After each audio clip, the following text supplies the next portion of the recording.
Taliyaha guud ee ciidamada Mareykanka General Mike Milley ayaa sheegay in ciidamada Shiinuhu ay noqdeen kuwo dagaal badan oo khatar ku ah gobolka Pacifiga, halka xooga cusub soo baxay ay sheegeen in Beljimka ay digniin adag u dirtay Washington oo ku saabsan xiriirka ay la leedahay Taiwan. Booqasho uu ku tagay Jakarta, Milley waxa uu sheegay in xiisadda amni darrada ah ee u dhaxaysa maraakiibta dagaalka ee Shiinaha iyo dagaalyahanada Mareykanka iyo dalalka gobolka Pacific uu aad u kordhay muddadii la soo dhaafay. Ciidamada Shiinuhu waxa uu ku tilmaamay colaado iyo kuwo khatar ku ah badweynta Pacific sanadihii u dambeeyay, wuxuuna ku eedeeyay Shiinaha in ay isku dayayaan in ay kordhiyaan saameynta ay ku leeyihiin gobolka, taasi oo ka dhalan karto cawaaqib xumo oo aanan doonaynin xulafada dalkiisa.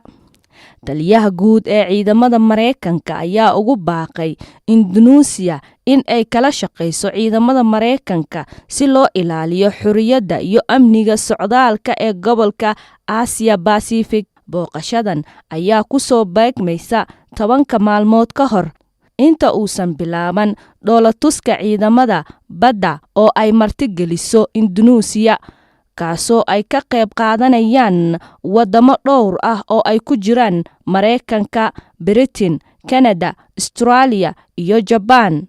Awoodda ciidanka ee Shiinaha oo sii kordhaysa ayaa keenaya carada reer galbeedka iyo Mareykanka oo sii kordhay.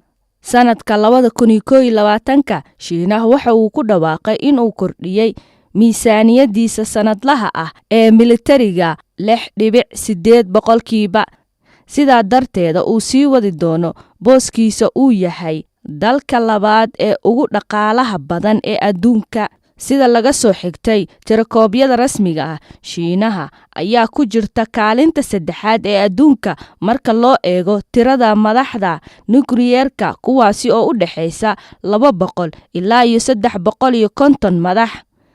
Si kastaba ha ahaatee, warbixin ay soo saartay waaxda difaaca Mareykanka ayaa soo jeedisay in tirada madaxda nukliyeerka ay gaari doonto ugu yaraan 1,000 marka la gaaro 2030.